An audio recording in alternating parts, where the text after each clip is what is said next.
Hello friends, welcome to Anitha Samayal. இன்றைக்கி கீரையில் இருக்கிற தண்டை வச்சு கிரேவி செய்ய போகிறேன். வாங்க எப்படி செய்கிறதுன்னு பார்க்கலாம். மண் சட்டி சூடானதும் 2 டேபிள் ஸ்பூன் எண்ணெய், 1 டீஸ்பூன் கடுகு, 10 வெங்காயத்தை இடித்து சேர்த்துருக்கேங்க.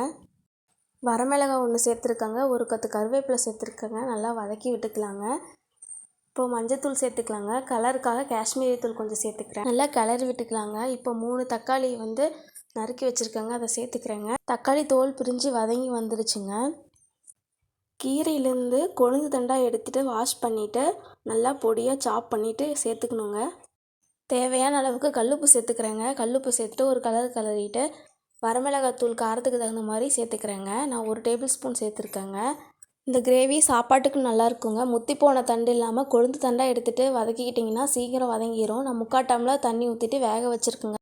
இப்போது ரெடி ஆயிடுச்சுங்க. இன்றைக்கி லஞ்சுக்கு சாப்பாடு, கீரை பொரியல், கீரை தண்டு கிரேவி, ரசம், ஊறுகாய்ங்க.